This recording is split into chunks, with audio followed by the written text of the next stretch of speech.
دیوبندی یا وہابی کے پیچھے نماز ادا کی جا سکتی ہے کہ نہیں؟ ذرا غور سے سنیے گا.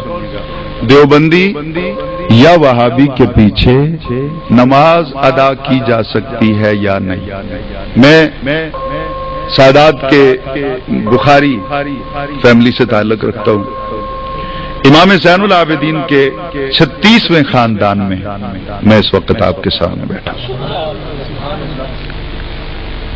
جتنا میرے رب نے چاہا میں نے علم دین بھی حاصل کیا، قرآن پاک کا حافظ بھی ہوں، تجوید بھی پڑھی، اور پنجاب یونیورسٹی سے میں نے ہسٹری میں ماسٹر بھی کیا، ایم اے بھی کیا. ایک پیر گھرانے کے ساتھ میرا تعلق ہے، ہاتھ بھی لوگ چومتے ہیں، پیار بھی کرتے ہیں.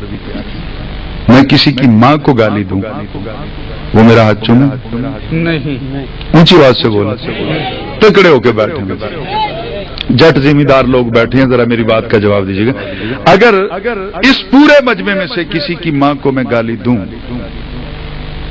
وہ میرے پیچھے نماز پڑھے گا؟ اونچی آواز سے بولا. کیوں؟ آپ نے گالی دی اس کی ماں کو گالی دی نا، اس لیے. اور جو نبی کی ماں کو کافرہ کہے،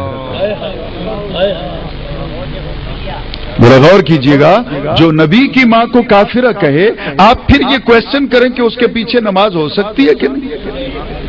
تیری ماں کو گالی نکالے کوئی، اس کے ساتھ تو ہاتھ بھی نہیں ملاتا، تیری ماں بڑی عزت والی. میں کہتا ہوں کہ ماؤں کو عزت ملی تو اس ماں کا صدقہ جس کی گود میں زہرا کا بابا کھیلتا رہا، اور ان کا نماز جنازہ پڑھا جا سکتا ہے، یعنی ان کے پیچھے نماز پڑھی جا سکتی ہے یا ان کا نماز جنازہ پڑھا جا سکتا ہے. تو تکلیف کیڑی ہے کہ ہر کس کا جنازہ پڑھنا؟ اصل یہ کوئی ہنسنے والی بات نہیں. جس کا عقیدہ صحیح نہیں ہے اس کے لیے دعائے مغفرت کرنے والا خود گناہگار ہوگا، چاہے وہ دیوبندی ہو، وہابی ہو، مجھے اس سے کوئی غرض نہیں. جو بھی گستاخ رسول ہے، گستاخ صحابہ ہے، گستاخ اہل بیت ہے، اور گستاخ اولیاء کرام ہے، نہ ہم اس کے پیچھے نماز پڑھتے ہیں نہ اس کی نماز جنازہ پڑھتے ہیں. بے شک 11ویں شریف اور کل شریف کے بارے میں کچھ لوگ کہتے ہیں کہ یہ خنزیر سے زیادہ حرام ہے. یا بیان فرمائیں کہ اس شخص کی شرعی حیثیت کیا ہے؟ اس شخص کی شرعی حیثیت کیا ہے؟ اس شخص کی، پہلے آپ نے لکھا ہے کچھ لوگ کہتے ہیں، پھر آپ نے لکھا ہے اس شخص کی. اس شخص واحد ہے، کچھ لوگ جمع ہے. اب کتنے لوگ کہہ رہے ہیں؟ ایک کہہ رہا ہے یا جتنے بھی لوگ کہہ رہے ہیں، جتنے بھی لوگ یہ فتویٰ لگا رہے ہیں وہ بکواس کر رہے ہیں. 11ویں شریف ہے یا قل شریف ہے، اس میں ہوتا کیا؟ یہ 100 مرتبہ اپنے مسئلے کو سمجھا ہوگا. اس میں 11ویں شریف ہم کو حضور غوث پاک کی عبادت کے لیے نہیں کرتے، اصالے ثواب کے لیے کرتے ہیں، اور اللہ کی جناب میں عرض کرتے ہیں کہ یا اللہ اس خیرات کا ثواب حضور غوث پاک کو پہنچا دے. اور اس کا باقاعدہ طور پہ صحیح احادیث مقدسہ سے ثبوت ہے. حضرت سعد رضی اللہ تعالیٰ عنہ نے اپنی والدہ کے بارے میں پوچھا تو سرکار نے کہا کہ پانی کی کمی ہے، اس کا کوئی انتظام کر دو. انہوں نے کنواں کھدوایا اور کنویں پہ کھڑے ہو کر آپ نے یہ کہا ہو کہ حاضر فی سبیل اللہ، ثابت کر دے مولوی میں آ جاؤں گا، میرا قتل معاف. حاضہی لأم سعد، انہوں نے کہا یہ سعد کی ماں کے لیے ہے، حاضہی فی سبیل اللہ نہیں، لأم سعد، غیر کے نام پر آیا. غیر کے اونچی آواز سے تو بول رہے ہیں. یہ صحیح کیا ہے؟ یہ کیا ہے؟ جو مانتا ہے اونچی آواز سے بول دے، باقیوں کے بارے میں فرشتہ لکھ لے گا. یہ قرآن پاک ہے صحیح؟ یہ قرآن پاک ہے تو میں دیکھتا ہوں، اس کو شروع کرتا ہوں. سورۃ البقرہ، بقرہ گائے کو کہتے ہیں. نعوذ باللہ، یہ اللہ کا نام تو نہیں ہے، تو یہ سورت غیر کے نام پہ ہو گئی. بول دیں اونچی آواز سے تو بول دیں. آپ جو سامنے بیٹھے نا جی آپ بولیں. پیچھے والے گھر اپنی بیگموں سے وعدہ کر کے آئے کہ ہم نے بولنا نہیں آج. اس سے آگے ہے سورہ آل عمران. نہیں وہ آپ اکیلے نہیں ڈرتے، مولوی بھی ڈرتے ہیں جی. آل عمران یہ بھی غیر کے نام پہ. سورۃ النساء یہ بھی غیر کے نام پہ. سورۃ المائدہ دسترخوان والی یہ بھی غیر کے نام پہ. सूरतुल अनाम चौपायों वाली, ये भी गैर पे नाम पे। सूरतुल आराफ, ये भी गैर के नाम पे। सूरतुल अनफाल, ये भी एक सूरतुल रहमान है अल्लाह के नाम पे। 113 गैरुल्लाह के नाम पे।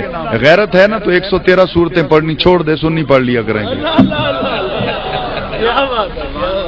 गैर का नाम जो आ गया, आप छोड़िए, गैर के नाम पे जो चीज आ जाए वो हराम हो जाती है। आग के रकबे हैं, आप काश्तकारी करते हैं, आप जब भी किसी से रकबा खरीदते हैं, महकमा माल में पटवारी के पास जाते हैं, रकबे का इंतकाल अल्लाह के नाम करवाते हैं या अपने नाम? बोले जी, अपने नाम करवाते हैं ना, तो गैरुल्लाह के नाम पे हो गया ना। तो मौलवी से पूछिए कि ये रकबा हो गया गैरुल्लाह के नाम, अब ये तो हो गया हराम। जब आप गंदम उसमें काश्त करते हैं तो मौलवी किस मुंह से उशर लेने आता है? हराम खाने आता है। क्या बात है, क्या सोचने वाली बात है। मौलवी फिर हराम खाने आता है ना जी, को हराम है ना, गैर के नाम पे जो हो गया। ये मस्जिदें आजकल अल्लाह के नाम पे नहीं, ये देवबंदियों की है, वो बरेलवियों की है, वो आले हदीस की है, वो शिया की है, वो फलां की है, वो फलां की है। अल्लाह का घर दिखाओ कहां पे। और अगर ये अल्लाह का घर है तो जहां तुम्हारा हक बनता है तौहीद के नगमे अलापने का, वहां हमें भी इजाजत दो, हम भी आके सलातो सलाम पढ़ लिया करें। मुझे बात से बोली, हमारी मस्जिद में एक बार तबलीगी जमात वाले आ गए तो मैंने कहा जी कि आपको इजाजत नहीं, आप तशरीफ ले जाएं, आपके अपने मसलक के लोग हैं, वहां जाके तबलीग करें। तो उन्होंने कहा जी नहीं जी, उनकी मर्जी है, हमें वहां जाने दें या ना जाने दें, हम तो यहाँ दीन की बातें करने के लिए। मैंने कहा जी अब वहां जाएं, जाके दीन की बातें करें। जी वो तो उनकी मर्जी है जी, वो हमें पता नहीं वहां जाने देते। तो मैं कहा इधर पैसे पड़े हुए जी, भाई वो तुम्हें मर्जी है जाने दें या ना जाने दें, इधर आ जाते हो रोजाना बिस्तर उठा के और सौंदे भी फिर दाल खा के ना। तो अब जरा हुजूर गौर कीजिएगा कि अच्छा ये गैरुल्लाह के नाम पे, तो हजरत साद ने भी अपनी मां के नाम पे कुआं, अब उससे पानी नबी पाक ने पिया। गौस पाक के नाम पे खैरात पकी हो तो ये खंजीर है, इसलिए कि ये गैर के नाम पे पकी है। वो कुआं भी तो गैर के नाम पे था। मौलवी है हौसला तो सीने पे हाथ रख, फतवा लगा। उसका पानी सिद्दीक अकबर ने हराम समझ के पिया कि हलाल? हजरत उमर फारूक ने हलाल समझ के पिया कि हराम? हजरत उस्मान गनी ने, हजरत अली ने, साहबा ने, फिर मेरे आका सल्लल्लाहु अलैहि वसल्लम ने उस कुएं का पानी पिया, क्या समझ के पिया? इसाले सवाब की चीज है, जायज है, हलाल है, और उस पे हम कुरान पढ़ते हैं, कुछ और नहीं पढ़ते। और जिस पे कुरान पढ़ा जाए ना उसको शैतान नहीं खाता।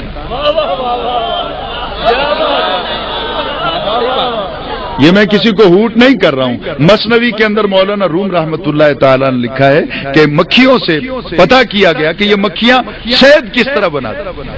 तो मक्खियों ने कहा कि हम मुख्तलिफ जायके के रस लेके आती, उस वक्त ये शहद बनता है जब हम इस पे नबी अलैहिस्सलाम पे दरूद पढ़ते हैं। ये आन दी रिकॉर्ड बात। तो आजकल आप देखते हैं कि मार्केट में 2 नंबर का शहद भी आ गया। मैंने एक सियाने से पूछा जी पता नहीं चलता कि ये असली है या नकली? उसने कहा जी बड़ी आसानी से पता चल जाता। मैंने कैसे? कहने लगा रोटी पे लगाओ, कुत्ते के आगे फेंक दो, असली हुआ तो नहीं खाएगा, नकली हुआ तो खा लेगा। नहीं समझाइए, जरा गौर कीजिएगा। नहीं, कुत्ते के आगे रोटी डाल दो,